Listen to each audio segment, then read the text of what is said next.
Hi guys. आज अपन बात कर रहे थे अपन एडवांस अकाउंटिंग की, जिसमें अपना चैप्टर चल रहा था एम्प्लॉय स्टॉक ऑप्शन प्लान। और एम्प्लॉय स्टॉक ऑप्शन प्लान जो वीडियोस जो मैं बना रहा हूँ वो आपके नवंबर 21 एंड ऑनवर्ड्स अटेम्प्ट के लिए एप्लीकेबल है। और मैंने जो वीडियो में हम जो स्टडी मेट यूज़ करने वाले हैं वो आईसीआई ने जो भी इशू करा था May 21 और November 21 के लिए, वो स्टडी मेट अपन यूज़ कर रहे हैं। और उसमें हमने एम्प्लॉय स्टॉक ऑप्शन प्लान को कल डिस्कस किया था, जिसमें हमने एम्प्लॉय स्टॉक ऑप्शन प्लान क्या होता है, कंपनीज की क्या क्या रिक्वायरमेंट होती है, और अप्रोक्स 6 या 7 क्वेश्चंस अपन ने कल प्रैक्टिस की थी, जिसमें से 2 क्वेश्चंस मैंने आपको यहाँ पे खुद ने सॉल्व कर रहे थे, और बचे हुए 4 क्वेश्चंस मैंने आपको होमवर्क में दिए थे। ठीक है सर। यस।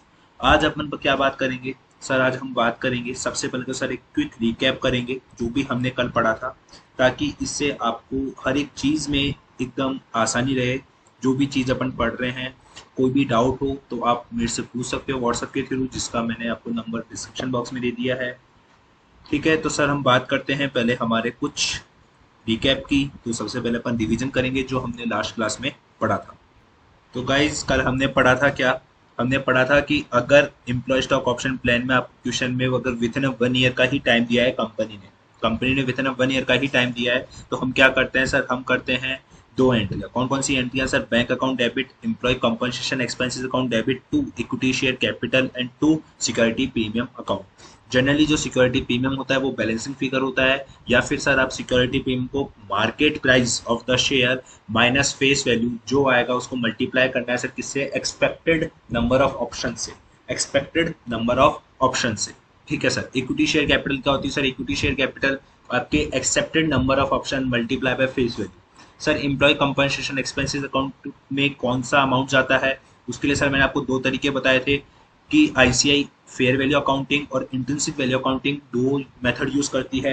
अगर आपको fair value of option given हो, अगर सर आपको fair value of option given हो, तो हम डायरेक्टली अपन मल्टीप्लाई कर देंगे फेयर वैल्यू ऑप्शन को किससे? एक्सेप्टेड ऑप्शन से। अगर fair value of option given नहीं होती है तो सर हमारे को इंट्रिंसिक वैल्यू निकालनी होती है। और इंट्रिंसिक वैल्यू क्या होती है सर? हमारी मार्केट प्राइस ऑफ शेयर। आपकी शेयर में क्या मार्केट प्राइस है उसमें से माइनस कर देंगे सर हमारी एक्सरसाइज प्राइस। तो जो भी डिफरेंस होता है वो सर हमारा इंट्रिंसिक वैल्यू होता है, और इंट्रिंसिक वैल्यू को हम मल्टीप्लाई कर देंगे हमारे एक्सेप्टेड ऑप्शन से, तो हमारे पास एम्प्लॉय कंपनसेशन एक्सपेंसेस का अमाउंट आ जाएगा। सर बार बार मैं हमेशा एक्सेप्टेड ऑप्शन से ही मल्टीप्लाई करने के लिए क्यों कह रहा हूँ? क्योंकि हमने कल रूल पढ़ा था कि हमारे को ओनली एक्सेप्टेड ऑप्शन से ही मतलब है।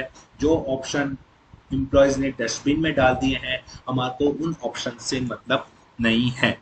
फिर सर हमने बोला था कि लास्ट में आपको एक एंट्री करनी, जो भी आपने एम्प्लॉय कंपनसेशन एक्सपेंसेस का जो भी आपने अमाउंट है उसको ईयर एंड पर आपको क्या करना है? पीएनएल अकाउंट से राइट ऑफ करना है। तो हमने profit and loss account debit to employ compensation expenses account की एंट्री करी थी।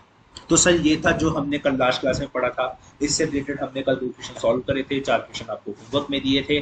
तो सर हमने एम्प्लॉय स्टॉक ऑप्शन प्लान का कॉन्सेप्ट नंबर 1, मतलब टाइप, एक टाइप का जो क्वेश्चन आपके एग्जाम में आता है उस टाइप के लगभग 6 क्वेश्चंस हमने कल कर लिए थे। आज हम बात करेंगे सर सेकंड टाइप के क्वेश्चंस की, जिसके अंदर आपको गिवन होगा सर वेस्टिंग पीरियड गिवन होगा तो क्या करना है? सर वेस्टिंग पीरियड गिवन होगा तो क्या करना है? अब सर ये जो नोट्स हैं वो नोट्स हमको कहाँ से मिलेंगे सर? ये नोट्स आपको हमारे टेलीग्राम चैनल से मिल सकते हैं, और टेलीग्राम चैनल का लिंक भी मैंने आपको हमारी वीडियो के डिस्क्रिप्शन बॉक्स में दे दिया है। और पार्ट फर्स्ट का भी लिंक आपको हमारी वीडियो के डिस्क्रिप्शन बॉक्स में मिल जाएगा। आज अब बात करते हैं सर हमारे नए टॉपिक की, एम्प्लॉय स्टॉक ऑप्शन प्लान में कॉन्सेप्ट नंबर 2 की, वेस्टिंग पीरियड वाले क्वेश्चंस की। ठीक है सर। Yes sir. आज हम बात करेंगे हमारे सेकंड कॉन्सेप्ट वेस्टिंग पीरियड की। तो सर वेस्टिंग पीरियड का कॉन्सेप्ट क्या होता है सर? पहले तो ये बताओ वेस्टिंग पीरियड होता क्या है? सर वेस्टिंग पीरियड वो टाइम पीरियड होता है जिसके अंदर आपको कंपनी ने जो स्पेसिफिक कंडीशन फुलफिल करने के लिए कही है, अगर आप वो कंडीशन फुलफिल कर देते हो तो सर वो आपका वेस्टिंग पीरियड होता है। तो सर क्वेश्चन में कैसे पता चलेगा कि वेस्टिंग पीरियड है या नहीं है? सर क्वेश्चन में आपको गिवन होगा कि क्वेश्चन में वेस्टिंग पीरियड है या नहीं है। अगर सर क्वेश्चन में वेस्टिंग पीरियड होगा तो हमारे को जो आज मैं पढ़ा रहा हूँ उस हिसाब से अकाउंटिंग करनी होगी। और सर अगर वेस्टिंग पीरियड गिवन नहीं होगा तो सर जो मैंने लास्ट लेक्चर में आपको अकाउंटिंग का तरीका बताया था, आपको फिर उस तरीके से अकाउंटिंग करनी होगी। तो सर आज हम बात करेंगे डायरेक्टली एक ट्यूशन के थ्रू। सर आज मैं आपको नोट्स के थ्रू ना पढ़ा के सर आज मैं आपको ट्यूशंस के थ्रू पढ़ाऊंगा, फिर आपको नोट्स की ओर लेके जाऊंगा। लास्ट लेक्चर में मैंने सर आपको नोट्स से पढ़ाया था, फिर ट्यूशंस पे लाया था, लेकिन सर आज हम बात करेंगे सबसे पहले ट्यूशंस की, उसके बाद हम चलेंगे हमारे सर नोट्स पे। ठीक है सर। तो सर एग्जाम्पल नंबर 2 में क्या लिखा हुआ है? सर एग्जाम्पल नंबर 2 सब अपनी अपनी बुक्स में ओपन कर लीजिए। एग्जाम्पल नंबर 2 उसमें क्या लिखा हुआ है sir? ABC limited grants 1000 employee stock option. Sir 1000 क्या है? ये एम्प्लॉयज है या एम्प्लॉय स्टॉक ऑप्शन है? सर ये ऑप्शन है, मतलब कंपनी ने 1000 ऑप्शन आपको ग्रांट कर दिए हैं। कंपनी ने आपको 1000 ऑप्शन ग्रांट कर दिए हैं। कब करें हैं sir? 1st 4 2010, that mean sir 1 अप्रैल 2010 को कंपनी ने 1000 ऑप्शन आपको दे दिए सर एट अ 40 रुपए। दैट मीन्स कि सर उसकी एक्सरसाइज प्राइस कितनी है सर? 40 रुपए है। When the market price is 160, और सर मार्केट प्राइस कितनी है सर? 160। तो सर आप मुझे एक बात बताइए जो मैंने आपको लास्ट लेक्चर में भी बताई थी कि सर ये मार्केट प्राइस जो लिखा हुआ है यहाँ पे जो सर ये मार्केट प्राइस लिखा हुआ है उसका क्या मतलब है सर? इस मार्केट प्राइस का क्या मतलब है सर? इस मार्केट प्राइस का मतलब है कि आपका जो शेयर है, आपकी कंपनी का जो शेयर है वो मार्केट में 160 रुपए पे ट्रेड होता है। सर वेस्टिंग पीरियड कितना है सर? वेस्टिंग पीरियड है सर 2.5 ईयर। वेस्टिंग पीरियड कितना है सर हमारा? 2.5 ईयर। सर क्या इस लाइन को अंडरलाइन करना चाहिए? यस सर, आप इस लाइन को एकदम हाईलाइट कर लीजिए, क्योंकि इसी लाइन के कारण मैंने ये क्वेश्चन आपको कल वाले लेक्चर में नहीं कराया था, क्योंकि इस वाले क्वेश्चन में इस लाइन से पता चलता है कि इस क्वेश्चन में वेस्टिंग पीरियड है। और अगर सर जब भी क्वेश्चन में वेस्टिंग पीरियड होगा तो आपको क्या करना है सर? आपको जो मैं आज बताऊंगा उस अकाउंटिंग ट्रीटमेंट को फॉलो करना है। And the maximum exercise period is 1 year. Sir ये क्या चीज है सर? सब चीजें बताऊंगा, एक एक करके बताऊंगा। वेस्टिंग पीरियड वाले क्वेश्चंस में सर सुनना ढंग से, नोट्सों में भी लिखा हुआ है, बट फिर मैं सर आपको एक बार रिकमेंड करूंगा कि एक बार आप लिख लीजिए इसको कॉपी में अपनी। वेस्टिंग पीरियड वाले क्वेश्चंस में, वेस्टिंग पीरियड वाले क्वेश्चंस में जनरली वेस्टिंग पीरियड खत्म होने के बाद, जनरली वेस्टिंग पीरियड खत्म होने के बाद जनरली वेस्टिंग पीरियड खत्म होने के बाद आपको 1 साल का समय दिया जाता है, 1 साल का टाइम दिया जाता है ऑप्शंस को एक्सरसाइज करने के लिए, ऑप्शंस को एक्सरसाइज करने के लिए। समझ में आई या नहीं आई? Yes sir. 300 unvested option lapsed हो गए सर। लैप्स का मतलब सर डस्टबिन में फाड़ के फेंक दिए। सर 600 ऑप्शन एक्सरसाइज हो गए। 600 ऑप्शन एक्सरसाइज हो गए, इट मींस कि सर 600 जो ऑप्शंस है, 600 ऑप्शंस को सर एक्सरसाइज भी कर लिया गया, मतलब सर 600 ऑप्शन का पैसा कंपनी के पास आ चुका है। और सर जो 100 ऑप्शन है वो सर लैप्स हो गए हैं। 100 ऑप्शन लैप्स का मतलब क्या होता है सर? लैप्स का मतलब होता है सर डस्टबिन में फाड़ के फेंक दिए हैं। आपको जर्नल एंट्री पास करनी है और सूटेबल नरेशन आपको देनी है। और सर सच बता रहा हूँ, मजाक नहीं कर रहा सर, इतना सिंपल टॉपिक है ये, इतना सिंपल चैप्टर है जिसमें आपको 8 से 10 मार्क्स आप आराम से ला सकते हो। तो सर अब इस क्वेश्चन को स्टार्ट करें। समझ में आ गया क्वेश्चन? इस क्वेश्चन की सर समरी यही थी, उसको मैं आपको बताता हूँ सर। इस क्वेश्चन की समरी आपको क्या है सर? ये नोट्स हमारे को कहाँ से मिलेंगे सर? ये नोट्स आपको हमारे टेलीग्राम चैनल से मिलेंगे, जिसका मैंने आपको लिंक दे दिया है डिस्क्रिप्शन बॉक्स में। एक पीडीएफ के थ्रू मिलेंगे जिसमें नोट्स प्लस जो भी क्वेश्चंस मैं आपको यहाँ पे सॉल्व करवाऊंगा उसका पीडीएफ वर्जन आपको हमारे टेलीग्राम चैनल पे मिल जाएगा। सर एग्जाम्पल नंबर 2, इसकी समरी क्या है सर? इसकी समरी ये है कि एक मैंने सबसे पहले टाइमलाइन ड्रॉ कर ली सर। क्या टाइमलाइन ड्रॉ कर ली? क्या कर ली सर? मैंने टाइमलाइन ड्रॉ कर ली। ठीक है सर, ठीक है सर। मैं जब क्वेश्चन को पढ़ता हूं तो क्वेश्चन में लिखा हुआ है कि 1 अप्रैल 2010 को मैंने ऑप्शन दिए। ठीक है सर, 1 अप्रैल 2010 को मैंने ऑप्शन दिए सर। 1 अप्रैल 2010 को मैंने कितने ऑप्शन दिए सर? 1000 ऑप्शन दिए। यहाँ तक की बात समझ में आई या नहीं आई? Yes sir. टाइमलाइन सबसे पहले बनानी है। टाइमलाइन में 1 अप्रैल 2010 कि आपको पोस्टिंग समझ में आई कि 1 अप्रैल 2010 मैंने क्यों लिखा और क्यों मैंने उसके नीचे 1000 ऑप्शन लिखे? यस सर, समझ में आया, क्योंकि मैंने 1 अप्रैल 2010 को ही कंपनी ने क्या करे हैं? ऑप्शन इशू करे हैं और 1000 ऑप्शन दिए हैं। ठीक है सर। अब सर एक बात बताइए, वेस्टिंग पीरियड कितना है सर? 2.5 ईयर्स का है। वेस्टिंग पीरियड कितना है सर? 2.5 ईयर का। दैट मीन्स कि सर मैं कह सकता हूँ कि 2.5 ईयर का है, तो मैं ऐसे कर सकता हूँ सर इसको कि 1 अप्रैल 2010 से अगर मैं 2.5 ईयर जोड़ूं, 2.5 ईयर अगर मैं सर ऐड करता हूं, तो सर मेरे पास यहाँ पे इसका एंड हो जाएगा सर। यस सर, यहाँ पे इसका एंड हो जाएगा 30 सितंबर 2012 को सर मेरे 2.5 साल पूरे हो जाएंगे। सर कैसे सर? 1 साल, 2 साल एंड सर ये मेरा 2.5 साल। आई बात समझ में? Yes sir. मतलब 31 मार्च 2011 को मेरा 1 साल पूरा हुआ, 31 मार्च 2012 को मेरा 2 साल पूरे हुए, और 31 मार्च 2012 से सर मेरे को 6 महीने ऐड करूंगा तो 30 सितंबर 2012 को सर मेरे पूरे के पूरे 2.5 साल खत्म हो जाएंगे। सर मतलब ये जो मैंने येलो डंडा खींचा है, येलो लाइन जो मैंने खींची है, इट मीन्स कि सर जहां तक का मेरा क्या है सर? वेस्टिंग पीरियड है। क्या है सर? ये मेरा वेस्टिंग पीरियड है। ठीक है सर। आई बात समझ में? Yes sir.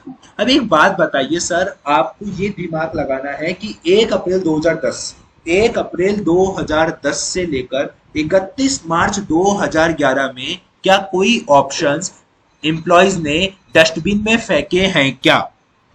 ठीक है सर। तो हमारे को ये देखना है कि 1 अप्रैल 2010 से लेकर 31 मार्च 2011 तक कितने ऑप्शन ऐसे थे जो एम्प्लॉयज ने डस्टबिन में फेंक दिए। 1 अप्रैल 2010 से 31 मार्च 2011 तक, मतलब सर इस पीरियड के बीच में, सर इस पीरियड के बीच में सर कितने ऐसे ऑप्शन थे जो एम्प्लॉयज ने डस्टबिन में फेंक दिए। सर अगर मैं क्वेश्चन पढ़ता हूं तो सर एक भी ऑप्शन ऐसा नहीं था इस पीरियड के बीच में, 1 अप्रैल 2010 से लेकर 31 मार्च 2011 तक के बीच में कोई भी एक ऐसा ऑप्शन नहीं था जो कंपनी, जो कि एम्प्लॉयज ने डस्टबिन में फेंक दिया हो। सर फेंका तो है ना, लैप्स हुआ है सर 300 ऑप्शन पर। सर ये कब हुआ है? 1 मई 2012 को, 1 मई 2012 को हुआ है, जो सर हमारे 1 अप्रैल 2010 से 31 मार्च 2011 तक के टाइम पीरियड के बीच में नहीं आता है। हाँ सर, क्लियर? तो सर मैं कह सकता हूं क्या? यस सर, आप कह सकते हो कि 31 मार्च 2011 को भी, 31 मार्च 2011 को भी सर कंपनी के पास 1000 ऑप्शन होंगे। यस सर, मैं कह सकता हूं कि कंपनी के पास 1000 ऑप्शन होंगे 31 मार्च 2011 को भी।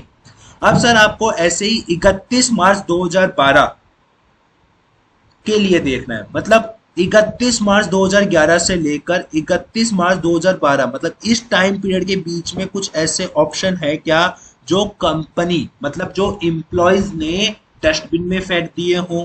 ऐसे हैं क्या सर? नहीं है सर। आप खुद देखिए सर, 1 मई को भेजता है और 1 मई 2012 मेरे 1 अप्रैल 2011 से लेकर 31 मार्च 2012 के टाइम पीरियड के बीच में नहीं आता है सर, नहीं आता है। दैट मीन्स सर मैं क्या कह सकता हूँ कि 31 मार्च 2012 को भी कंपनी के पास 1000 ऑप्शन थे, 1000 ऑप्शन थे। ये सर क्लियर, समझ में आ गई बात? सर फिर क्या हुआ? सर फिर क्या हुआ? अब हमारे को कहां तक का देखना है सर? फिर हमारे को देखना है सर हमारे इस टाइम पीरियड के बीच में। किस टाइम पीरियड के बीच में सर? 31 मार्च 2012 से, 31 मार्च 2012 से 30 सितंबर 2012, 30 सितंबर 2012 तक देखना है सर। फिर हमारे को कहां से कहां तक देखना है? 31 मार्च 2012 से 30 सितंबर 2012 तक हमारे को देखना है क्या कंपनी के, क्या एम्प्लॉयज ने इस टाइम पीरियड के बीच में कोई ऑप्शन डस्टबिन में फेंक दिए हैं क्या? सर 1 मई 2002, 1 मई 2012, दैट मीन्स कि सर 31 मार्च 2012 से लेकर अपन को 30 सितंबर 2012 के बीच में देखना है। तो सर क्या 1 मई इन दोनों डेट्स के बीच में आती है क्या? यस सर, 1 मई मेरे इस टाइम पीरियड के बीच में आती है। सर ये आ गई मेरी 1 मई 2012। उस टाइम क्या हुआ सर? 300 ऑप्शन कंपनी के क्या हो गए थे? लैप्स्ड हो गए, मतलब सर डस्टबिन में फेंक दिए गए थे, डस्टबिन में फेंक दिए गए थे। सर क्या और कोई ऑप्शन भी फेंके गए थे क्या? नो सर, नो, सिर्फ ओनली 300 ऑप्शन ही इस टाइम पीरियड के बीच में डस्टबिन में फेंके गए थे। तो सर मैं क्या कह सकता हूँ, मैं ये कह सकता हूँ क्या कि सर 30 सितंबर 2012 को कंपनी के पास 700 ऑप्शन रहते हैं। 700 ऑप्शन अब एक्टिव हैं, 300 ऑप्शन तो डस्टबिन में चले गए। हाँ सर, आप ये कह सकते हो। तो सर आपको समझ में आया क्या प्रोसेस है? सर मैं एक बार अगेन आपको मैं समझा देता हूँ कि क्या प्रोसेस है इस। देखिए सर, अब जिसको कॉपी करना है वो पीडीएफ से प्रिंट आउट ले सकता है, पीडीएफ से निकाल सकता है। अब मैं आपको फिर भी समझा देता हूँ एक बार। देखो 1 अप्रैल 2010 को कंपनी के पास 1000 ऑप्शन थे स्टार्टिंग में। Yes sir. फिर 31 मार्च 2011 को फर्स्ट ईयर खत्म हुआ, 31 मार्च 2012 को सेकेंड ईयर खत्म हुआ। और सर ये जो 30 सितंबर है, ये जो 30 सितंबर है सर, यहाँ से लेकर ये जो टाइम पीरियड चल रहा है सर हमारा, ये वाला, ये जो पूरा टाइम पीरियड है सर, ये हमारा पूरा की पूरा वेस्टिंग पीरियड है। इस वेस्टिंग पीरियड के हर एक साल के अंत में हमारे को ये देखना होता है कि अब कंपनी के पास कितने ऑप्शंस बचे हैं। सर स्टार्टिंग में हमारे पास 1000 ऑप्शन थे। फिर देखना है कि 1 अप्रैल 2010 से लेकर 31 मार्च 2011 के टाइम पीरियड के बीच में कितने ऑप्शन एम्प्लॉयज ने डस्टबिन में फेंक दिए। सर क्वेश्चन में एक भी ऑप्शन नहीं फेंका गया है। डेट मीन्स की सर 31 मार्च 2011 को भी 1000 ऑप्शन कंपनी के पास थे, एग्जिस्ट करते थे। फिर सर 31 मार्च 2011 से सर फिर 31 मार्च 2011 से हमारे को 31 मार्च 2012 तक के टाइम पीरियड के बीच में देखना है कि सर क्या कोई एम्प्लॉय ने इस टाइम पीरियड के बीच में कुछ ऑप्शन को डस्टबिन में फेंका है क्या? नो सर, नहीं फेंका। डेट मीन सर 31 मार्च 2012 को भी कंपनी के पास 1000 ऑप्शन एग्जिस्टेंस में थे। ठीक है। फिर सर हमारे को 31 मार्च से 30 सितंबर 2012 जो हमारा सर क्या होता है सर, हमारा लास्ट पीरियड होता है सर हमारे वेस्टिंग पीरियड का। सर फिर हमारे को इस पीरियड के बीच में देखना है क्या कि कंपनी क्या एम्प्लॉयज ने कुछ ऑप्शन को डस्टबिन में फेंका है क्या। हाँ सर, 1 मई 2012 को एम्प्लॉयज ने 300 ऑप्शन को डस्टबिन में फेंक दिया था। इस कारण से सर मैं कह सकता हूँ कि वेस्टिंग पीरियड जिस दिन मेरा खत्म हुआ 30 सितंबर 2012 को, मेरे पास सर 700 ऑप्शन बचे थे, 700 ऑप्शंस बचे थे। क्लियर? Yes sir. यहाँ तक की बात समझ में आई? Yes sir. क्लियर? अब आगे क्या लिखा हुआ है सर? आगे आपको सर वेस्टिंग पीरियड जिस दिन खत्म हुआ, जिस दिन वेस्टिंग पीरियड खत्म होगा सर, उसका एक साल आप क्या कर देना सर, उसमें एक साल आप सर क्या कर देना, ऐड कर देना सर। उसमें आप एक साल क्या कर देना सर, ऐड कर देना। सर हमारा वेस्टिंग पीरियड कब खत्म हुआ था सर? हमारा वेस्टिंग पीरियड खत्म हुआ 30 सितंबर 2012 को। उसमें सर हम जब एक साल ऐड करेंगे तो सर आप खुद देखो कि जब हम एक साल ऐड करते हैं तो वो खत्म होगा हमारा 30 सितंबर 2013 को। यस सर, 30 सितंबर 2013 को हमारा एक्सरसाइज पीरियड खत्म होगा।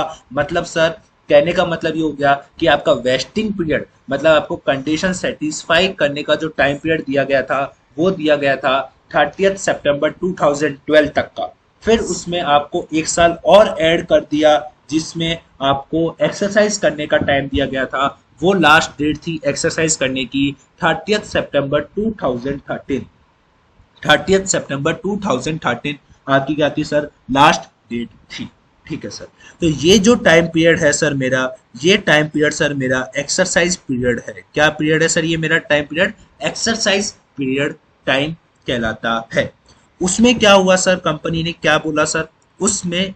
अब हमारे को ये देखना है कि सर 30 सितंबर 2012 से लेकर 30 सितंबर 2012 से लेकर 30 सितंबर 2013, मैं सर एक बार क्लियर करके दिखाता हूँ आपको। सर इस टाइम पीरियड के बीच में, ये जो टाइम पीरियड है, इस टाइम पीरियड के बीच में कि सर क्या कुछ ऑप्शन कंपनी ने, कुछ ऑप्शन एम्प्लॉयज ने डस्टबिन में फेंके हैं क्या, या फिर कुछ ऑप्शन को एम्प्लॉयज ने एक्सरसाइज करा भी है या नहीं करा। क्योंकि ये तो सर अब आपकी लास्ट डेट है, इस लास्ट डेट को तो सर कुछ ना कुछ तो होगा ही ना, या तो एम्प्लॉयज एक्सेप्ट करेंगे या फिर एम्प्लॉयज डस्टबिन में डाल देंगे, कुछ ना कुछ तो रिस्पॉन्स देना ही होगा ना कंपनी को। तो सर हमारे को यही देखना है कि सर कितने ऑप्शन ऐसे हैं जिनको कंपनी ने, जिनको एम्प्लॉयज ने क्या करा है, जिनको एम्प्लॉयज ने, ठीक है सर। तो अब ये लास्ट डेट है, तो इस पीरियड के अंदर तो एम्प्लॉयज को या तो एक्सेप्ट करना है या फिर डस्टबिन में डालना है, कुछ ना कुछ तो रिस्पॉन्स देना ही है। तो सर हमने जब क्वेश्चन पढ़ा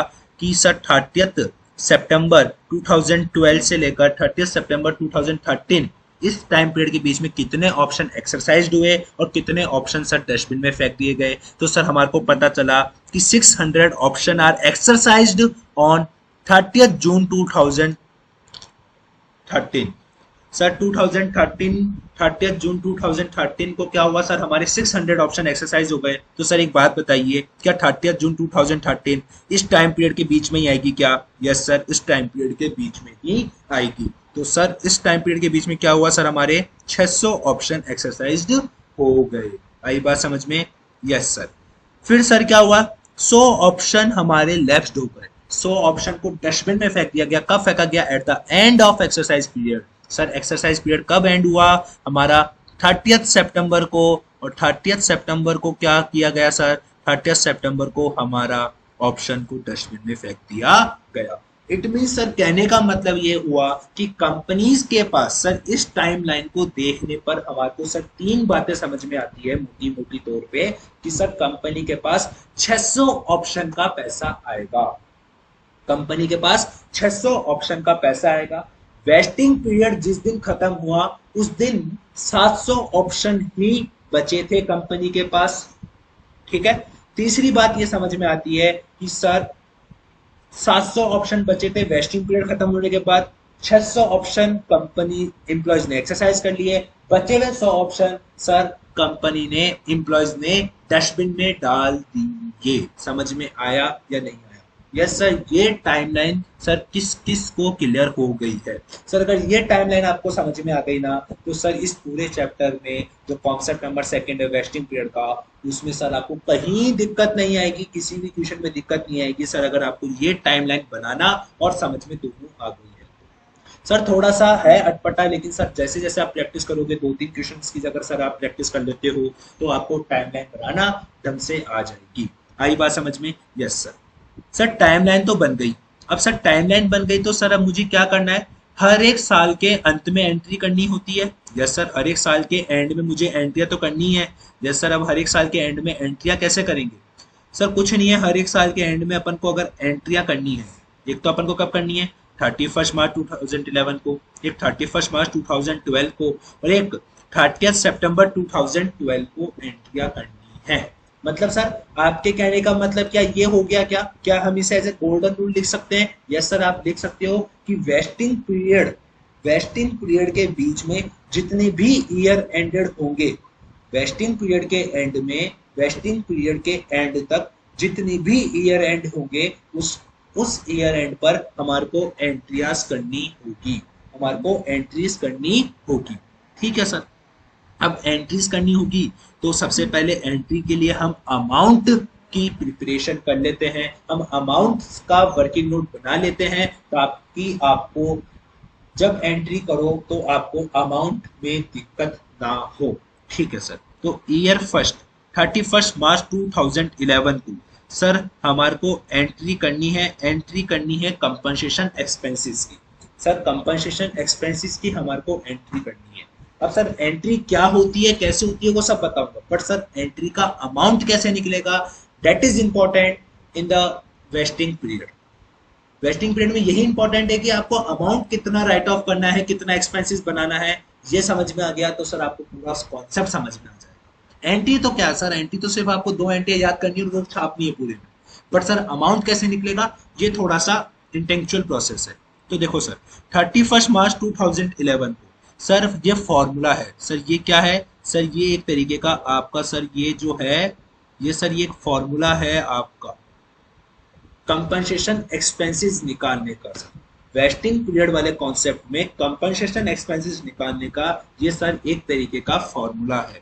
सर फॉर्मूला है सर, इसको कैसे? देखो सर एक बात बताइए, number of option outstanding. Sir 31 मार्च 2011 को मेरे पास कितने ऑप्शन आउटस्टैंडिंग थे सर? 1000 ऑप्शन आउटस्टैंडिंग थे। Yes sir. मल्टीप्लाई बाय किससे करना है सर? या तो आप फेयर वैल्यू ऑफ ऑप्शन से मल्टीप्लाई करिए, या तो आप फेयर वैल्यू ऑफ ऑप्शन से मल्टीप्लाई करिए। तो सर हम क्वेश्चन में देखेंगे कि क्या हमारे को fair value of option given है क्या? नहीं सर, हमारे को क्वेश्चन में fair value of option, fair value of option मतलब market price of option given नहीं है। बट सर ये 160 है तो सही, ये सर 160 मार्केट प्राइस है मतलब सर फेयर वैल्यू है, बट सर ये ऑप्शन की नहीं है, ये शेयर की है। आई बात समझ में? Yes sir. अगर ये नहीं है तो फिर हमारे को किससे मल्टीप्लाई करना है सर? इंट्रिंसिक वैल्यू से मल्टीप्लाई करना है। और इंट्रिंसिक वैल्यू क्या होती है सर? हमारी इंट्रिंसिक वैल्यू होती है सर हमारी क्या? Market price of share. क्या होती है sir? Market price of share minus कर देंगे उसमें से सर हम हमारी एक्सरसाइज प्राइस को। तो सर मतलब 160 माइनस 40। आई बात समझ में? Yes sir. डिवाइड किससे करना है सर? हमारे को वेस्टिंग पीरियड से। और वेस्टिंग पीरियड सर हमारे पास कितना था सर? 2.5 ईयर का था। यस सर, देखो क्वेश्चन में लिखा हुआ है 2.5 ईयर हमारा वेस्टिंग पीरियड है। ठीक है सर। और मल्टीप्लाई सर किससे करना है? मल्टीप्लाई करना है सर हमारे को एक साल से। एक साल से क्यों? क्योंकि देखा जाए जिस दिन ऑप्शन ग्रांट हुआ, जिस दिन ऑप्शन ग्रांट हुआ और उस दिन से लेकर 31 मार्च 2011 तक एक साल ही पूरा हुआ है। आई बात समझ में? Yes sir. हाँ, एक साल ही पूरा हुआ है। आप खुद देख लीजिए सर, यहाँ तक तो एक साल ही पूरा हुआ है। अगर सर यहाँ पे 7 महीने पूरे हुए थे तो सर हम 7 से मल्टीप्लाई करते, 7/12 से मल्टीप्लाई करते। सॉरी, कितने से मल्टीप्लाई करते? 7/12 से। सर अगर 6 मंथ ही पूरे हुए थे तो 6/12 से मल्टीप्लाई करते। सर टेंशन मत कीजिए, एग्जांपल नंबर 4 इसी पे बेस्ड है, वो भी मैं आपको यही सॉल्व करवाऊंगा। उसमें सर आपके मन के जितने भी डाउट्स हैं वो और क्लियर हो जाएंगे। ठीक है सर। तो आपको सर समझ में आया? तो अगर मैं 1 से मल्टीप्लाई करूंगा और सर जब मैं इस इक्वेशन को सॉल्व करता हूं तो मेरे पास आएगा सर 48,000 ईयर 1 का खर्चा। ईयर 1 में सर जो मेरे पास खर्चा होगा वो होगा 48,000 का। अब सर कई बच्चों का डाउट आता है, कई बच्चों का सर डाउट आता है कि सर हमने जो कॉन्सेप्ट नंबर 1 पढ़ा था उसमें तो सर हम एक साथ ही पूरा खर्चा राइट ऑफ कर देते थे, एक साथ ही सारा खर्चा राइट ऑफ कर देते थे। इसमें अपन ने ईयर वाइज बाइफरकेट क्यों किया? सुनना अपने से। सर अगर मुझे लगता है कि यार मेरा इस साल के अंत में मुझे ऐसा लगता है कि मेरे 1 लाख रुपए खर्च होने वाले हैं, तो कंपनीज क्या करती है? 1 लाख रुपए को खर्चे को अभी से पीएनबी में राइट ऑफ कर देती है। बट कंपनीज को ऐसा लगता है कि यार आने वाले 4 साल के बाद मुझे 1 लाख रुपए देने हैं किसी को। सपोज आने वाले 4 साल में कंपनी को किसी को 1 लाख रुपए देने हैं, तो वो आज से क्या करती है सर? 25-25 हजार का क्या करती है सर? रिजर्व बनाना चालू कर देती है। रिजर्व बनाना चालू कर देती है 25-25 हजार का, ताकि चौथे साल के अंत में, चौथे साल के एंड में एक साथ में चौथे साल का प्रॉफिट पे ज्यादा इम्पैक्ट ना पड़े। अगर प्रॉफिट पे ज्यादा इम्पैक्ट पड़ेगा तो सर हमारे शेयर्स की मार्केट प्राइस पे भी इम्पैक्ट पड़ सकता है। इस कारण से सर कंपनी क्या करती है? इसको over the period right of करती है। ऐसे ही सर हमारे को एम्प्लॉय स्टॉक ऑप्शन प्लान के कॉन्सेप्ट नंबर 2 जहाँ पे वेस्टिंग पीरियड गिवन होता है उसमें हमारे को क्या करना होता है सर? जो भी खर्चा है उसको ओवर द वेस्टिंग पीरियड हमारे को क्या करना होता है सर? राइट ऑफ करना होता है। ठीक है सर। अब फर्स्ट ईयर के एंड में सर हमने एंट्री कर दी, ठीक है, एंट्री का अमाउंट निकाल लिया, ठीक है। अब सर हम सेकंड ईयर के एंड में भी तो एंट्री करेंगे, तो सर हमारे को इस सेकंड ईयर के एंड की एंट्री जो करेंगे उसके लिए भी तो अमाउंट चाहिए। यस सर, अमाउंट चाहिए। तो सर अब अमाउंट चाहिए तो क्या करेंगे सर? कुछ नहीं, वही जो करते आए हम सर की क्या, कि हमारे पास नंबर ऑफ ऑप्शन कितने हैं आउटस्टैंडिंग? सर 1000 है। देखो टाइम लाइन में 1000 है। Yes sir. देखो सर कितना है? 1000 है। यस सर 1000 है, देख सकते हो सर आप 1000 है। Yes sir. फिर किससे मल्टीप्लाई करना है सर उसको? फेयर वैल्यू ऑफ ऑप्शन आपको क्वेश्चन में गिवन है नहीं, तो सर किससे मल्टीप्लाई करोगे? इंट्रिंसिक वैल्यू से। तो इंट्रिंसिक वैल्यू कितनी है सर? वही current market price minus exercise price, divide किससे करेंगे sir? Total vesting period. Total vesting period कितना है सर? 2.5 ईयर का। और मल्टीप्लाई किससे करेंगे सर? 2 साल से। 2 साल से क्यों मल्टीप्लाई करेंगे सर? क्योंकि जिस दिन ऑप्शन ग्रांट हुआ था, जिस दिन ऑप्शन ग्रांट हुआ था उस दिन से लेकर, उस दिन से लेकर सर 31 मार्च 2012 तक 2 साल पूरे हो गए हैं। हाँ सर, 2 साल पूरे हो गए हैं। 1 अप्रैल 2010 से लेकर 31 मार्च 2012 तक 2 साल पूरे हो गए हैं। इसका आंसर सर हम 2 से मल्टीप्लाई करेंगे। आई एन यही बात समझ में? यस सर, आ गई। और जब हम 2 से मल्टीप्लाई करेंगे तो सर हमारे पास जो अमाउंट आएगा वो आएगा सर 96,000। कितना आएगा सर? 96,000। अब एक बात सुनिए सर, ये एक्सपेंसेस हमारा पीएनएल अकाउंट से राइट ऑफ होगा? यस सर, पीएनएल अकाउंट से राइट ऑफ होगा। तो पीएनएल अकाउंट में सर एक्चुअल बेसिस पे जो इस साल का खर्चा है, करंट ईयर के खर्चा है, वो ही अपन राइट ऑफ करेंगे। Yes sir. तो सर ये जो 96,000 है वो आपको ऐसा नहीं लगता कि ये क्यूमुलेटिव फिगर है? क्यूमुलेटिव फिगर डेट मीन्स कि सर इसमें ईयर 1 का खर्चा और ईयर 2 का खर्चा दोनों जुड़ा हुआ है। यस सर, क्योंकि हमें 2 साल से मल्टीप्लाई कर रहा है। आई बात समझ में? तो सर हमारे को इस 96,000 में से ओपनिंग बैलेंस माइनस करना होगा। और सर हमारा ओपनिंग बैलेंस कितना था? सर हमारा ओपनिंग बैलेंस था 48,000। कितना था सर? 48,000। तो सर हम 48,000 माइनस कर देंगे तो सर हमारे पास आएगा सेकेंड ईयर के लिए जो अमाउंट आएगा एंट्री के लिए वो आएगा 48,000। कितना आएगा सर? 48,000 आएगा सेकेंड ईयर के लिए भी। आई बात समझ में? Yes sir. अब क्या करना है सर? अब हमारे को वेस्टिंग पीरियड देखना है। सर वेस्टिंग पीरियड का अब एंड सर हमारा यहाँ पे हो जाता है 30 सितंबर 2012 को। तो सर अब हम इस साल भी एंट्री करेंगे, क्योंकि अपन ने क्या गोल्डन रूल पढ़ा था कि वेस्टिंग पीरियड तक हर एक साल के एंड में हमारे को एंट्री करनी होती है। तो जिस दिन वेस्टिंग पीरियड खत्म हो रहा है उस दिन भी हमारे को एंट्री करनी होगी। Yes sir. अब एंट्री करेंगे तो अमाउंट कैसे निकालेंगे? सर वही सिंपल तरीका जो अभी तक अपन करके आए कि कितने नंबर ऑफ ऑप्शन मेरे पास अभी तक हैं। कितने नंबर ऑफ ऑप्शन है सर 30 सितंबर 2012 को? सर मेरे पास 30 सितंबर 2012 को देखा जाए तो 700 ऑप्शन है एग्जिस्टेंस में अभी भी। सर 300 तो डस्टबिन में जा चुके हैं ना, अब उससे तो मतलब ही नहीं है। 300 तो सर अब इनएक्टिव हो गए। एक्टिव कितने हैं सर? 700 ऑप्शन एक्टिव है 30 सितंबर 2012 को। तो सर उसको मल्टीप्लाई करना है हमारे को किससे सर? इंट्रिंसिक वैल्यू से। Sir fair value of option से भी तो मल्टीप्लाई कर सकते थे, बट सर इस क्वेश्चन में वो गिवन ही नहीं है। आई बात समझ में? Yes sir.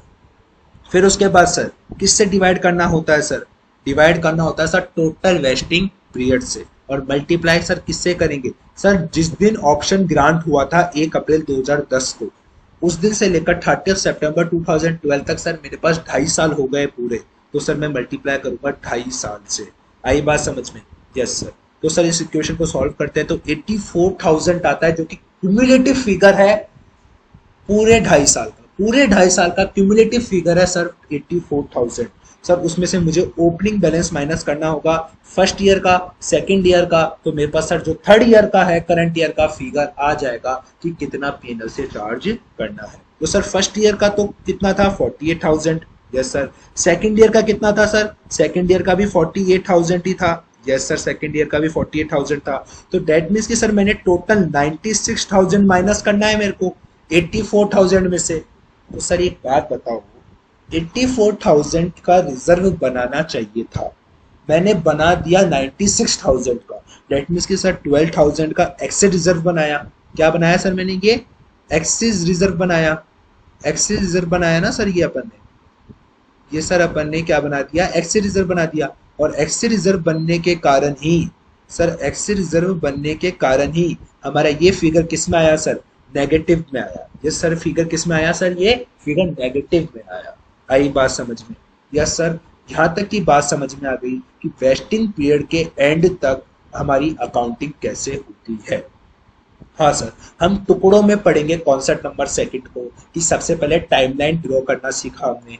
फिर सर हमने वेस्टिंग पीरियड तक जितने भी ईयर एंड होते हैं उसमें हमारे को 2-2 एंट्रियां करनी होती है। उन 2-2 एंट्रियों का हमारे को कैसे अमाउंट निकालना होता है हमने सर वो सीखा। फिर अब हम सर तीसरे स्टेप में सीखेंगे कि एक्चुअली में वो अब एंट्रियां कैसे करनी है और वो 2 एंट्रियां कौन सी होती है। सर इतना सीखने के बाद हमारा वेस्टिंग पीरियड तक की अकाउंटिंग खत्म हो जाएगी। फिर हम एक्सरसाइज पीरियड में जो भी एक्सेप्ट हुए हैं और जो लैप्स हुए हैं उनकी अकाउंटिंग करेंगे और हम हमारे 8 से 10 मार्क्स आईसीआई से बोलेंगे कि हमारे को दे दे। आई बात समझ में? Yes sir. अब हम देखते हैं कि सर एक्चुअली में वो 2 एंट्रियां जो मैं बता रहा था आपको कि हर एक ईयर के एंड पे करनी है, वो दो एंट्रियां कौन सी है। आपने ये सब उतार लिया होगा सर, अगर नहीं उतारा है तो आप हमारे टेलीग्राम चैनल पे जाके इसकी पीडीएफ डाउनलोड कर सकते हो, आपको वो मिल जाएगी और उसका पीडीएफ प्रिंट लेकर भी आप पढ़ सकते हो। तो सर अब मैं बताता हूँ वो दो एंट्रियां कौन कौन सी है।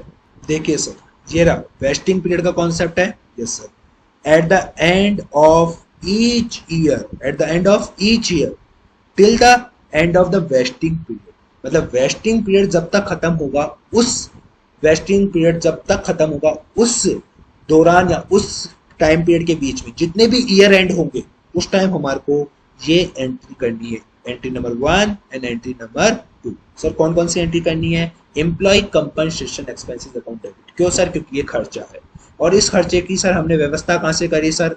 हमने employee stock option outstanding account नाम का रिजर्व बना दिया। ठीक है सर, फिर जो ये खर्चा है सर हमने इसको पीएनएल अकाउंट से राइट ऑफ कर दिया, PNL account debit to employ compensation expenses account. यहाँ तक की बात समझ में आई या नहीं आई सर? यस सर, समझ में आ गई है। तो सर ये दो एंट्री आपको करनी है, फटाफट से लिख लीजिए जो लिखना चाहते हैं। क्या sir? Employ compensation expenses account debit to employ stock option outstanding account और PNL account debit to employ compensation expenses account. आई बात समझ में? Yes sir. अब हम बात करते हैं सर हमारे इस क्वेश्चन के सॉल्यूशन पे। ठीक है सर, तो अब हम इस क्वेश्चन के सॉल्यूशन पे चलते हैं, एग्जांपल नंबर 2 के सॉल्यूशन पे। तो सर हमारे को कौन कौन सी दो एंट्रियां करनी है? एक तो 31 मार्च 2011 को करनी है दो एंट्रियां, कौन कौन सी? Employee compensation expenses account debit to employ stock option outstanding account. क्या यही एंट्री हो रखी है? यस सर, यही एंट्री हो रखी है। सर फिर सेकेंड एंट्री कौन सी करनी है? वही 31 मार्च 2011 को profit and loss account debit to employ compensation expenses account. समझ में आया नहीं आया? यस सर, ये दो एंट्रियां 31 मार्च 2011 को करनी है। सर कितने कितने अमाउंट से करनी है? सर अमाउंट मैंने वर्किंग नोट नंबर में निकाल दिया। कितना है सर 31 मार्च 2011 को? सर 48,000। सर कितना है? 48,000। तो सर अब हमारे को कितने से एंट्री करनी है सर? यहाँ पे 48,000 से एंट्री करनी है। ये देख लीजिए सर, 48,000 से एंट्री कर रखी और सर ये नीचे भी देखो सर 48,000 से एंट्री कर रखी है PNL account debit to employ compensation account. आई बात समझ में? Yes sir. फिर सर वापस 31 मार्च 2012 को एंट्री करनी है, वही दो एंट्रियां, employee compensation expenses account debit to employ stock option outstanding account. ठीक है, और फिर सर फिर वही profit and loss account debit to employ compensation expenses account. कितने से सर? जितना अभी हमने अमाउंट निकाला वर्किंग नोट नंबर फर्स्ट में ईयर 2 के लिए कितना आया था सर? 48,000 आया था सर। कितना आया था सर? 48,000 आया था। यस सर, 48,000 आया था। तो हम 48,000 से एंट्री कर देंगे ईयर 2 में भी। Yes sir. फिर सर ईयर 3 में आपको क्या करना है सर? ईयर 3 में सर आपको करना है ये एंट्री। सर ये एंट्री? हाँ सर, ये वाली एंट्री। अब सर ये एंट्री कैसे होगी? सर सिंपल सी बात है, अब मेरी बात सुनना। अगर आपका एक्सेस रिजर्व बन जाए कभी कभार, अगर आपका सर कभी एक्सेस रिजर्व बन जाए, क्या बन जाए सर? कभी कभी सर अगर आपका एक्सेस रिजर्व बन जाए, इट मीन्स कि सर कभी अगर आपका इस फॉर्मूले से नेगेटिव फिगर आ जाए। सर कौन सा फिगर आ जाए? नेगेटिव फिगर आ जाए। तो ध्यान रखना सर, हम फिर एंट्री करते हैं employee stock option outstanding account debit, employee stock option outstanding account debit to general reserve, to general reserve. आई बात समझ में? क्यों करते हैं? क्योंकि सर हमने एक्सेस रिजर्व बना लिया, अब रिजर्व ज्यादा बन गया तो सर उसको कम करने के लिए हम रिजर्व को कर देंगे डेबिट और जनरल रिजर्व को कर देंगे सर क्रेडिट। आई बात समझ में? Yes sir. तो हमने ईयर 3 में एंट्री करेंगे employee stock option outstanding account debit to general reserve 12,000। Sir 12,000 क्यों? सर आप खुद देख लीजिए 12,000 का ही नेगेटिव फिगर आया है। यस सर, समझ में आ गया। तो सर आपको समझ में आया कि क्यों मैंने पहले आपको अमाउंट निकालना बताया? क्यों? क्योंकि सर अगर अमाउंट आपका कभी नेगेटिव आ जाता तो सर आपको ये एंट्री करनी है, और अगर सर पॉजिटिव आता है तो सर वो दो एंट्री करनी है। समझ में आया? Yes sir. अगर अमाउंट नेगेटिव आया तो ये एंट्री करनी है, कौन सी वाली? ये वाली। अगर अमाउंट नेगेटिव आया तो ये वाली एंट्री करनी है, और अगर अमाउंट अगर पॉजिटिव आएगा तो सर ऊपर की जो दो एंट्रियां मैंने अभी आपको बताई कि employee compensation expenses account debit to employ stock option outstanding account और PNL account debit to employ compensation expenses account. आई बात समझ में? यस सर, क्लियर हो गया। तो सर एक बात बताइए, क्या हमारा ये वर्किंग नोट नंबर 1 खत्म हुआ? हाँ सर, इसका मतलब हमारी सर वेस्टिंग पीरियड तक की अकाउंटिंग हमारे को समझ में आ गई है। वेस्टिंग पीरियड तक की अकाउंटिंग सर हमारे को समझ में आ गई है। वेस्टिंग पीरियड तक की अकाउंटिंग हमारे को समझ में आ गई। अब हम बात करेंगे सर एक्सरसाइज पीरियड में कौन सी अकाउंटिंग होती है। सर एक्सरसाइज पीरियड में कौन सी अकाउंटिंग हम करते हैं? सर एक्सरसाइज पीरियड में एक बात बताइए सर, आपके पास एक्सरसाइज पीरियड में 2 ही ट्रांजैक्शन हुए। एक तो सर 600 ऑप्शन एक्सरसाइज हो गए। 600 ऑप्शन एक्सरसाइज हो गए, इट मीन कि सर कंपनी के पास 600 ऑप्शन का पैसा आ गया। और सर जब भी पैसा आएगा तो कंपनी क्या करेगी सर? सर सिंपल सी बात है, कंपनी पैसा आएगा मतलब सर कंपनी क्या करेगी? बैंक अकाउंट को डेबिट करेगी। सर कितने रुपए से बैंक अकाउंट को डेबिट करेगी? सर 600 ऑप्शन एक्सेप्ट हुए हैं और हर एक ऑप्शन की एक्सरसाइज प्राइस थी सर 40। हर एक ऑप्शन की एक्सरसाइज प्राइस कितनी थी सर? 40। ये देखिए सर, हर एक ऑप्शन की एक्सरसाइज प्राइस कितनी थी सर? 40 थी। आई बात समझ में? तो सर कंपनी को कितना मिलेगा सर? हर एक ऑप्शन पे 40 रुपया मिलेगा। मतलब 600 ऑप्शन अगर एक्सेप्ट हुए हैं, इट मीन सर कंपनी को 24,000 रुपये मिलेंगे। वो कर दिए उसने डेबिट। अब सर कंपनी को क्या देना होगा? सर कंपनी को देना होगा 2 इक्विटी शेयर, डेट मीन्स की sir 2 equity share capital. Sir कितने ऑप्शन है? सर 600 ऑप्शन है, हर एक ऑप्शन पर 1 शेयर है। ये डिफॉल्ट अजम्पशन होती है, प्री डिटरमाइंड अजम्पशन होती है कि हर एक ऑप्शन पर 1 शेयर है। तो सर 600 ऑप्शन है मल्टीप्लाई बाय हर एक ऑप्शन की फेस वैल्यू कितनी है सर? हर एक शेयर की फेस वैल्यू है सर 10 रुपए। तो सर डेट मीन्स मैं कह सकता हूँ कि 6,000 रुपए की equity share capital. Yes sir. फिर सर ये employee stock option outstanding account को क्या करना होता है सर? आपको डेबिट करना होता है। Employee stock option outstanding account को सर क्या करना होगा? डेबिट करना होगा। सर क्यों डेबिट करना होगा? एक बात बताइए सर, सिंपल सी बात है सर, एक बात बताइए, आपको employee stock option account debit करना है। क्यों करना है? क्योंकि सर हम 600 ऑप्शन ही एक्सरसाइज हुए। 600 ऑप्शन ही एक्सरसाइज हुए मतलब सर 600 ऑप्शन का खर्चा अब टाइम आ गया है कि वो खर्चा मुझे मेरे रिजर्व में से निकालकर पीएनएल अकाउंट में बुक करने का टाइम आ गया है। इट मीन्स कि सर मुझे अब क्या करना पड़ेगा? 600 ऑप्शन पर कितना खर्चा होता है? सर हर एक ऑप्शन पर 120 रुपए का खर्चा है। सर आपको कैसे पता चला? सर अभी तो बताया मैंने। सर इंट्रिंसिक वैल्यू कितनी है? 160 माइनस 40, 120 आपकी इंट्रिंसिक वैल्यू है हर एक ऑप्शन की। और सर 600 ऑप्शन एक्सरसाइज हो गए, डेट मीन्स की सर 600 मल्टीप्लाई बाय 120। ये सर आपका क्या होगा? 600 मल्टीप्लाई बाय 120 सर 72,000 आपका employee stock option outstanding account क्या हो जाएगा सर? डेबिट हो जाएगा। और फिर सर जो सिक्योरिटी प्रीमियम होगा वो आपका सर बैलेंसिंग फिगर होगा। या फिर सर आप सिक्योरिटी प्रीमियम को बैलेंसिंग फिगर ना लिखो तो सर आप इसकी कैलकुलेशन कर सकते हो कि मार्केट प्राइस कितनी थी सर इस क्वेश्चन में? सर मार्केट प्राइस थी 160। कितनी थी सर? 160 थी मार्केट प्राइस। ठीक है, 160 में से क्या माइनस कर देंगे sir? Face value. Face value given नहीं है क्वेश्चन में, तो हम क्या मानते हैं सर? 10 रुपए फेस वैल्यू है। तो सर मतलब 150 से मल्टीप्लाई कर देंगे कितने ऑप्शन को सर? जितने एक्सरसाइज हुए हैं 600 ऑप्शंस को। आई बात समझ में? Yes sir. तो 600 ऑप्शन मल्टीप्लाई बाय 150, तो सर ये आपका सिक्योरिटी प्रीमियम का अमाउंट भी निकल आया। आई बात समझ में? Yes sir. मतलब सर कहने का मतलब ये है कि आपको एक्सरसाइज पीरियड में जितने ऑप्शन एक्सरसाइज होंगे उसकी आपको एंट्री पास करनी है। Bank account debit, employee stock option outstanding account debit, 2 equity share capital account and 2 security premium account.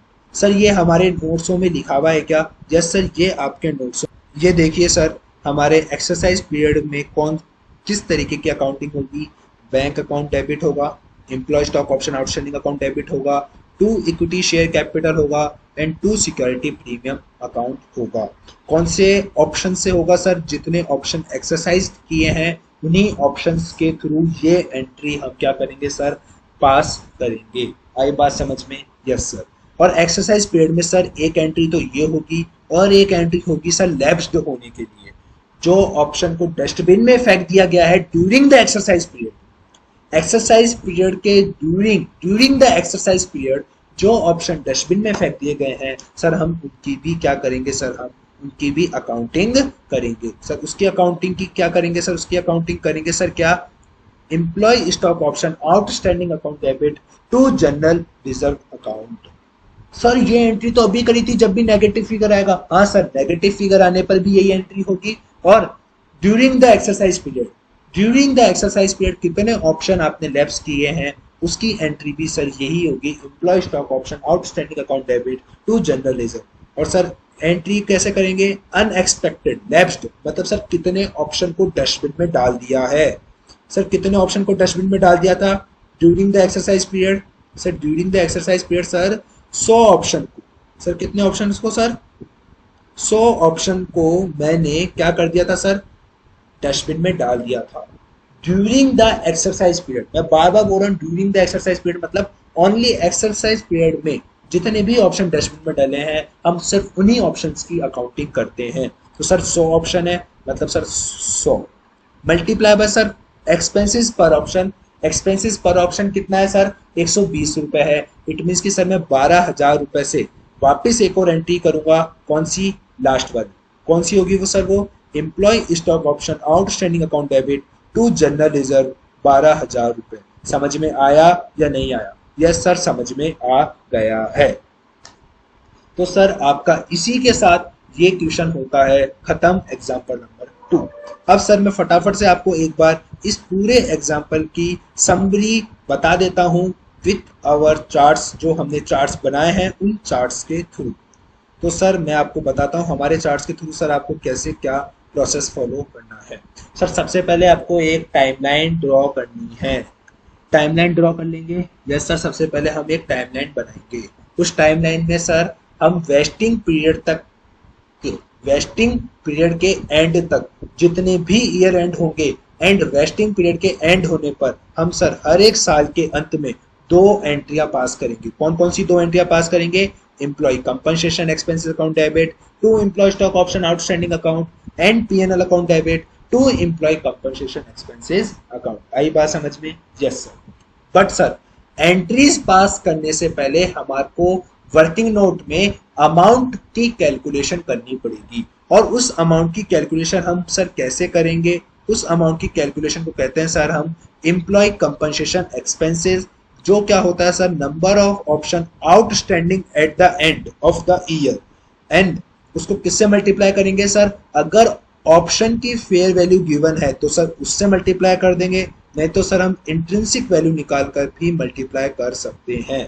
और इंट्रिंसिक वैल्यू क्या होती है sir, market price of share minus exercise price. उसको सर किससे डिवाइड करेंगे, उसको डिवाइड करेंगे सर हमारे वेस्टिंग पीरियड से, जो टोटल वेस्टिंग पीरियड है उसको मल्टीप्लाई सर किससे करेंगे कि ऑप्शन ग्रांट की डेट से अभी तक कितना साल हो चुके हैं हम उससे मल्टीप्लाई करेंगे। तो सर अगर अबव फॉर्मूले से नेगेटिव फिगर आया, अबव फॉर्मूले से अगर नेगेटिव फिगर आया तो सर हमारे को ये एंट्री पास करनी है। और सर अगर बाई चांस पॉजिटिव फिगर आ जाता है, बाई चांस मतलब जनरली सर पॉजिटिव फिगर ही आएगा, अगर सर पॉजिटिव फिगर आ जाता है तो सर हमारे को क्या करना है, वो शुरुआत की 2 एंट्रियां पास करनी है। कौन कौन सी सर, ये वाली, एक तो ये वाली मैं बता देता हूँ सर आपको, एक बार येलो कलर से बता देता हूँ, डिफरेंट कलर से। एक तो सर ये वाली पास करनी है और एक सर ये वाली पास करनी है। आई बात समझ में? यस सर समझ में आ गए या? फिर सर थर्ड ऑप्शन क्या करना है, थर्ड स्टेप क्या करना है सर, एक्सरसाइज पीरियड में, एक्सरसाइज पीरियड में जितने ऑप्शन एक्सेप्ट हुए हैं उससे हमारे को ये एंट्री करनी है। और सर जितने ऑप्शन लैप्स्ड हुए हैं एक्सरसाइज पीरियड में, जितने ऑप्शन सर लैप्स्ड मतलब डस्टबिन में फेंक दिए गए हैं during the exercise period, during the exercise period, उसकी सर हमारे को ये वाली एंट्री करनी है। कौन सी, employ stock option outstanding account debit to general reserve account. आई बात समझ में? Yes sir.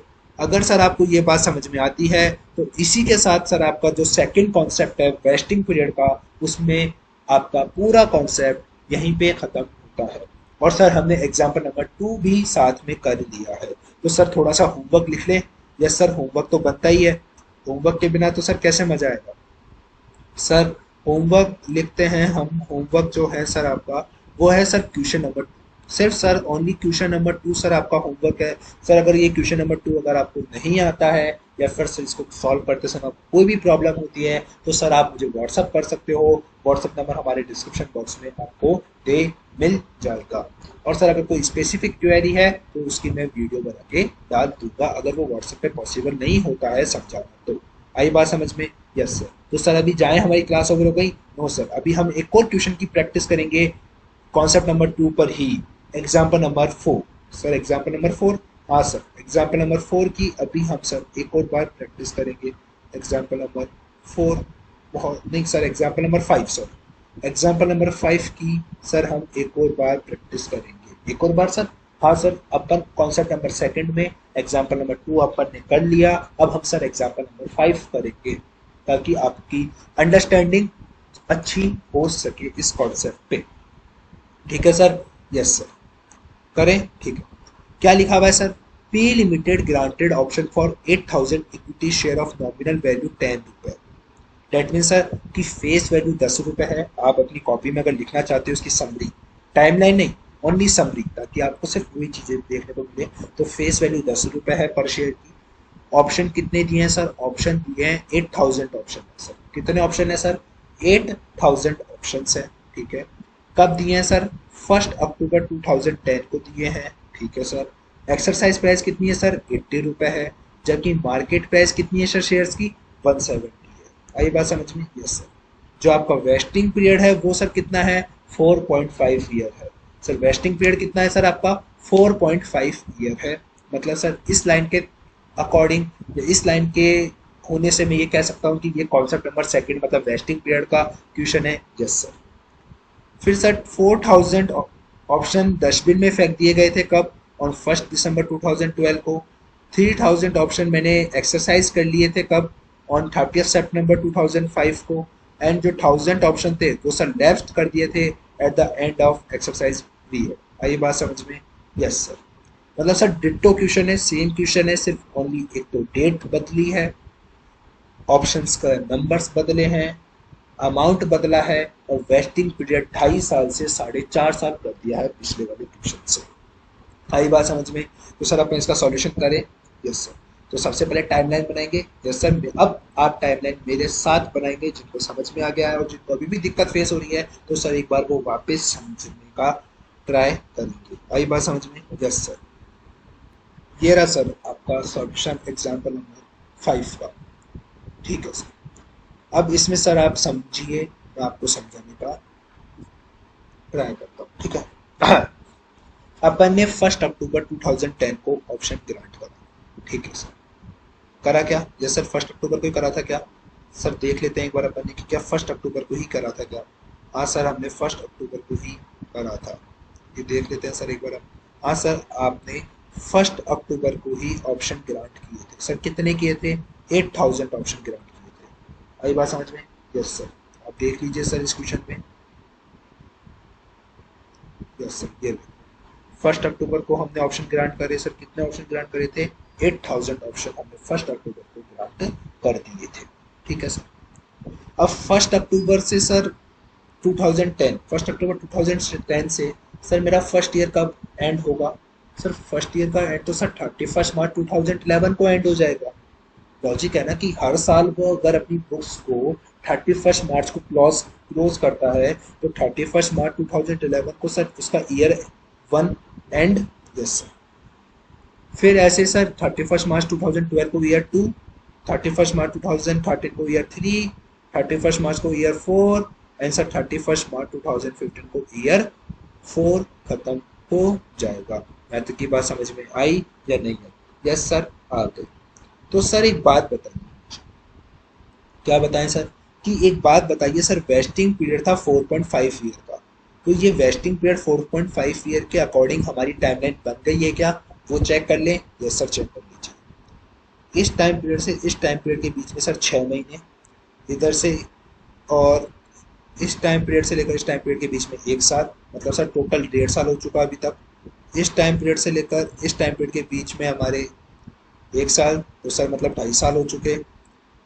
इधर तक 3.5 साल और इधर से इधर तक 4.5 साल, मतलब मैं कह सकता हूँ सर, मैं क्या कह सकता हूँ, मैं कह सकता हूँ कि सर ये जो डेट है 31 मार्च 2015, यहाँ हमारा वेस्टिंग पीरियड सर क्या हो जाता है, एंड हो जाता है। हाँ सर समझ में आ गया। Yes sir. अब एक बात बताइए, अब मेरे को बताना है सर कि फर्स्ट अक्टूबर 2010 से लेकर 31 मार्च 2011 तक कोई बीच में एम्प्लॉयज ने ऑप्शन डस्टबिन में फेंके हैं क्या? सर फटाफट से क्वेश्चन देख के बताइए, फेंके हैं क्या? No sir. फर्स्ट अक्टूबर 2010 से लेकर 31 मार्च 2011 के बीच में फेंके हैं क्या? No sir. हाँ सर ये फेंके तो हैं, लैप्स्ड हुए तो हैं सर, बट वो दिसंबर 2012 को होगा, जो कि हमारे 31 मार्च 2011 तक की डेट में फॉल नहीं करती है। ओके सर, तो मैं कहूँगा सर क्या, कि 31 मार्च 2011 को भी कंपनी के पास 8000 ऑप्शन आउटस्टैंडिंग थे। फिर सर 31 मार्च 2011 से लेकर 31 मार्च 2012 तक के बीच में कोई ऑप्शन लैप्स्ड हुए क्या? No sir. देख लिया क्या सर आपने? हाँ सर देख लिया, एक बार वापस देख लीजिए कि 1 अप्रैल 2011 से लेकर 31 मार्च 2012 के बीच में, हाँ सर कोई ऑप्शन लैप्स नहीं हुआ, कोई ऑप्शन डस्टबिन में नहीं किया, मतलब सर वही 8000 ऑप्शन थे। फिर सर हमारे को इस पीरियड के बीच में देखना है, किस पीरियड के बीच में सर, जस्ट सर इस पीरियड के बीच में हमारे को देखना है कि सर कि 31 मार्च 2012 से 31 मार्च 2013 तक के पीरियड के बीच में कोई ऑप्शन लैप्स हुए हैं क्या? हाँ सर। 1 दिसंबर को हमारे 4000 ऑप्शन लैप्स्ड हो गए। 1 दिसंबर 2000 2012 फर्स्ट दिसंबर 2012 को मेरे 4000 ऑप्शन लैप्स्ड हो गए। मतलब सर क्या ये 1 दिसंबर 2012 इस पीरियड के बीच में फॉल करती है क्या? हाँ सर इस पीरियड के बीच में ये डेट फॉल करती है। दैट मीन्स सर मैं कह सकता हूँ कि मेरे 4000 ऑप्शन क्या हो गए सर, लैप्स हो गए, डस्टबिन में डाल दिए।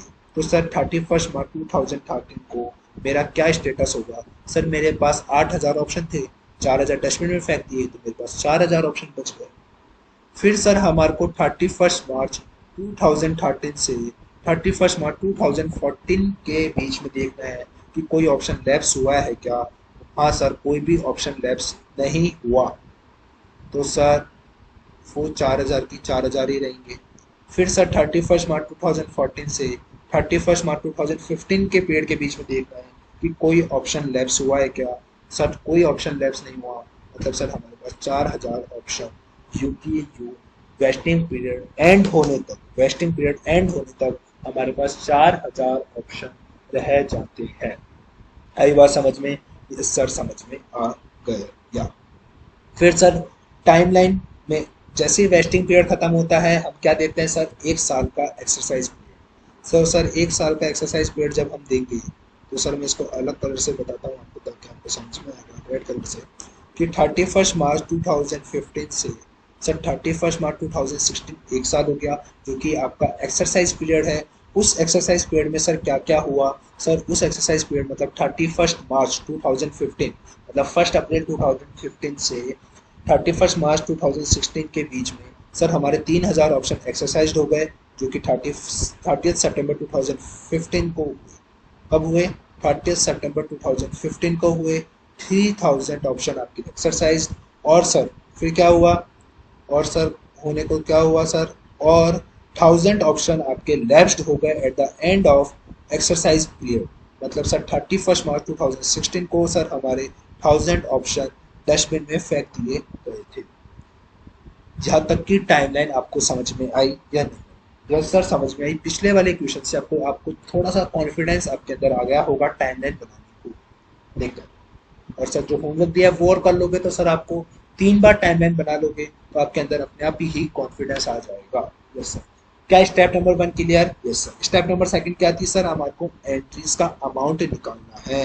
यस सर निकालें। ईयर 1 के एंड में निकालेंगे, तो ईयर 1 का एंड कब हो रहा है सर? 31 मार्च 2011 को हो रहा है।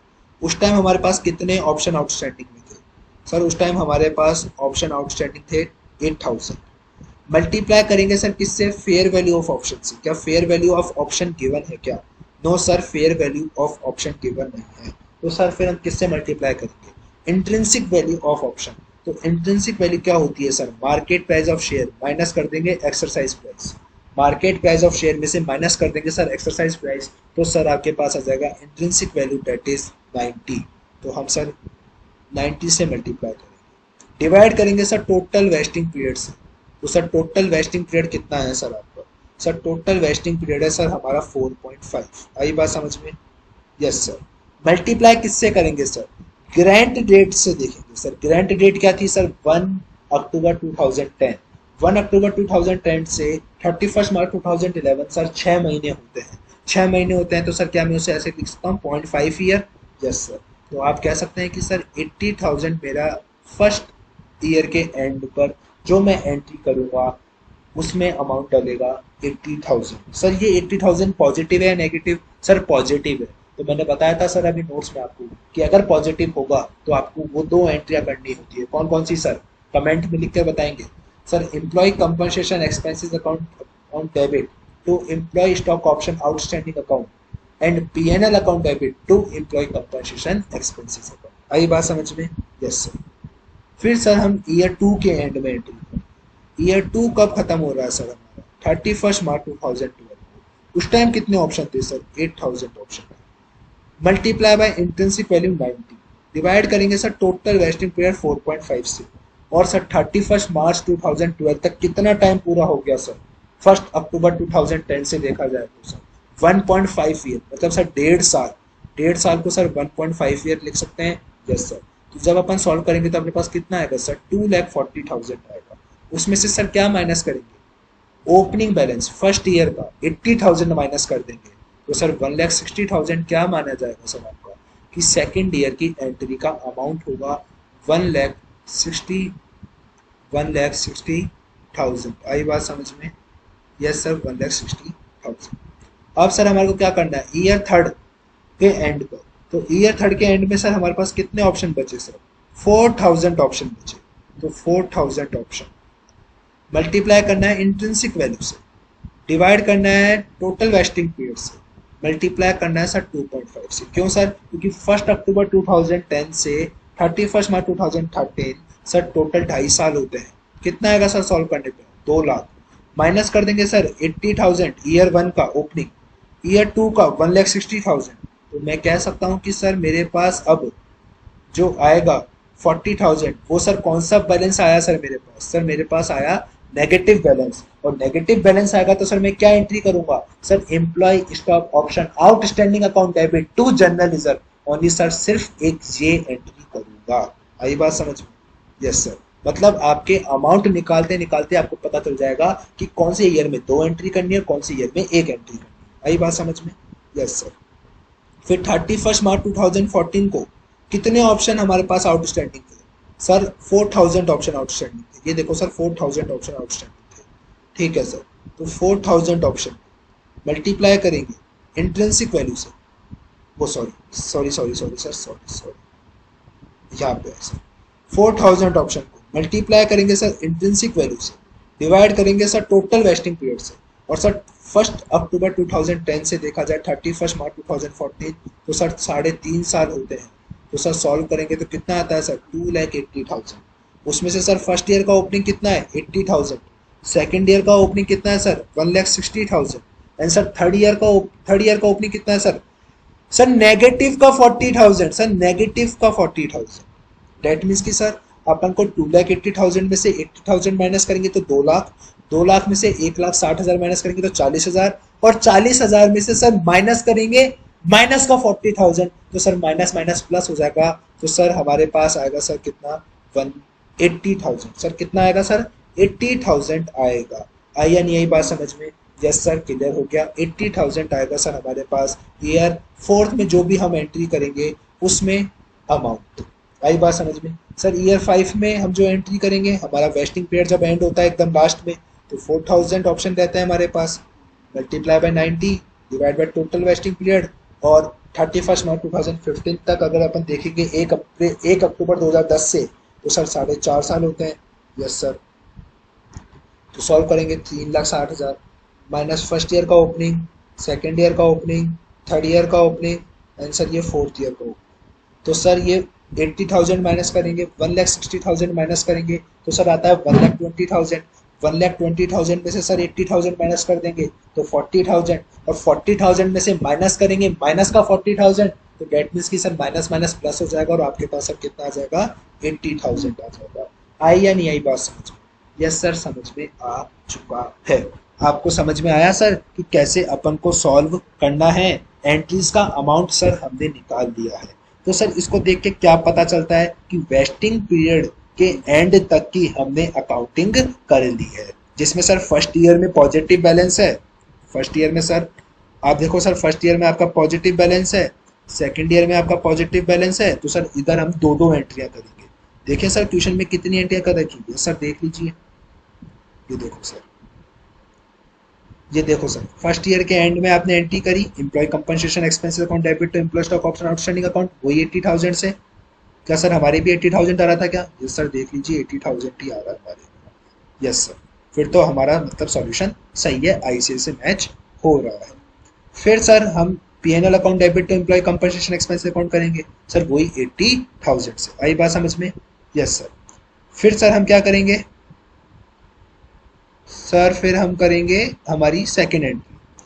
सेकेंड एंट्री मतलब ईयर सेकेंड में वही sir employ compensation expense account debit to employ stock option outstanding account, और फिर sir PNL account debit, PNL account debit to employ compensation expenses account. क्यों सर हम ये दो एंट्रियां क्यों करेंगे सर? ये दो एंट्रियां ही क्यों कर रहे हैं? क्योंकि सर हमारा ये दो एंट्रियां इसलिए कर रहे हैं क्योंकि सर हमारा यहाँ पे सेकंड ईयर में भी पॉजिटिव बैलेंस आया है। कितना सर? 1,60,000 से। तो हम ये दोनों एंट्रियां भी 1,60,000 से ही पास करेंगे। आई बात समझ में? Yes sir. अब करते हैं सर हम ईयर थर्ड की बात। सर ईयर थर्ड में जो आईसीए का सॉल्यूशन है वो सर थोड़ा सा एलोबरेटिव सॉल्यूशन है। हमने सर इसको एक सिंगल एंट्री के थ्रू भी पास कर सकते हैं। क्यों सर? क्योंकि ईयर थर्ड में हमारा नेगेटिव बैलेंस आ रहा है। ईयर थर्ड में सर हमारा नेगेटिव बैलेंस आ रहा है 40,000 का। तो सर हम एंट्री करेंगे employee stock option outstanding account debit to general reserve. Sir आप लिख लीजिए जिनको लिखना है। यस सर, जिनको भी लिखना है सर वो लिख लीजिए। ईयर थर्ड में मतलब 31 मार्च 2003 को 2013 को सर आप सिर्फ ओनली वन एंट्री पास कीजिए। आप एक एंट्री भी पास करोगे, कौन सी sir? Employ stock option outstanding account debit to general reserve. आपको ये एंट्री पास करने की कोई ज़रूरत नहीं है सर, आपको ये एंट्री भी पास करने की कोई ज़रूरत नहीं है, और ना ही सर आपको ये एंट्री पास करने की ज़रूरत है। आप सिर्फ एक एंट्री पास करिए जो मैं आपको बता रहा हूँ। 40,000 नेगेटिव फिगर है, इस कारण से employee stock option outstanding account debit to general reserve 40,000। आई बात समझ में? इस क्वेश्चन को कराने का सर मेन इंटेंशन मेरा यही था, क्योंकि कई बच्चों का सर मेरे पास व्हाट्सएप पे डाउट आता है कि सर ये जो ईयर 3 है उसमें आईसीआई ने 3 एंट्रियां कर रखी है और सर सिर्फ हम एक एंट्री करते हैं, तो सर ये चलेगा? चलेगा, क्योंकि आपका नेगेटिव फिगर आया 40,000 का, इस कारण से सर आप सिर्फ एक एंट्री करोगे employ stock option outstanding account debit to general reserve account. आई बात समझ में? Yes sir. अब ईयर 4 में देखते हैं। तो सर ईयर 4 में पॉजिटिव बैलेंस है 80,000 का, मतलब सर आपकी दो एंट्रियां पास होगी। कौन कौन सी दो एंट्रियां पास होगी सर 31 मार्च 2014 को? ये रहा सर 31 मार्च 2014 का, ये रहा सर एम्प्लॉय कंपनसेशन 80,000 से, और फिर PNL account debit to employ compensation. आई बात समझ में? यस सर, समझ में आ गया। फिर सर 31 मार्च 2015 को क्या करेंगे सर? 31 मार्च 2015 को क्या करेंगे सर? देखते हैं अमाउंट किस में है सर, अमाउंट पॉजिटिव है या नेगेटिव? सर अमाउंट हमारा देखो 80,000 पॉजिटिव है, इस कारण से सर हम वही दो एंट्रियां पास करेंगे। Employ compensation expense account debit to employ stock option outstanding, और PNL account debit to employ compensation expenses account. आई या नहीं आई बात समझ में? यस सर, समझ में आ गया। वेस्टिंग पीरियड तक की अकाउंटिंग मेरी क्लियर हो गई है। अब मुझे सर कौन सी पीरियड की अकाउंटिंग करनी है सर? एक्सरसाइज पीरियड की अकाउंटिंग करनी है। तो एक्सरसाइज पीरियड की अकाउंटिंग कैसे करते हैं सर? मैंने बताया था दो एंट्रियां करनी है। कौन कौन सी? एक सर कितने ऑप्शन एक्सरसाइज हुए हैं सर? 3,000 ऑप्शन एक्सरसाइज हुए हैं। तो सर हम 3,000 ऑप्शन एक्सरसाइज करने की एंट्री क्या करेंगे सर? हमारे पास पैसा आएगा सर, पैसा आएगा तो सर हम पैसे की क्या एंट्री करेंगे? Bank account debit. Sir 3,000 option accept हुए हैं, हर एक ऑप्शन की एक्सरसाइज प्राइस है 80 रुपए, तो हमारे पास आ जाएगा सर 2,40,000। फिर sir employ stock option outstanding account को डेबिट करेंगे, कितने से सर? एक्सेप्टेड ऑप्शंस को मल्टीप्लाई करेंगे एक्सपेंसेस पर ऑप्शन, और सर आपका ऑप्शन पर एक्सपेंसेस कितना है? सर एक्सपेंसेस पर ऑप्शन कितना है? सर आपका एक्सपेंसेस है पर ऑप्शन सर 90 रुपये। कैसे पता चला sir? Market price minus exercise price. तो सर 90 रुपये से मल्टीप्लाई करेंगे तो कितनों को सर? एक्सेप्टेड ऑप्शंस को। सर आपके ऑप्शन कितने एक्सेप्ट हुए हैं? तो सर आपके ऑप्शन एक्सेप्ट हुए हैं 3000। तो 3000 को जब आप 90 से मल्टीप्लाई करोगे तो सर आपके पास आ जाएगा 2,70,000 employee stock option outstanding account debit. फिर करेंगे sir to equity share capital account. उसको सर किससे मल्टीप्लाई करेंगे हम? नंबर ऑफ ऑप्शंस जो एक्सेप्ट हुए हैं उसको मल्टीप्लाई करेंगे सर हमारी फेस वैल्यू से। और फेस वैल्यू कितनी है सर? 10 रुपये। मतलब सर 30,000 हमारी इक्विटी शेयर कैपिटल हो जाएगी। और सर जो बचा हुआ अमाउंट है वो सर हम सिक्योरिटी प्रीमियम में बैलेंसिंग फिगर डाल देंगे। आई बात समझ में? Yes sir. फिर हमारे को देखना है कि सर एक्सरसाइज पीरियड में, ओनली एक्सरसाइज पीरियड में कितने ऑप्शन डस्टबिन में फेंके गए सर? 1000 ऑप्शन डस्टबिन में फेंके गए। और एक्सरसाइज पीरियड में अगर ऑप्शन लैप्स्ड होते हैं, डस्टबिन में फेंके जाते हैं, तो हम उसकी एंट्री करते हैं सर क्या? Employ stock option outstanding account debit to general reserve account. आई बात समझ में? सर क्लियर हो गया। कितने ऑप्शन सर आउटस्टैंडिंग है सर?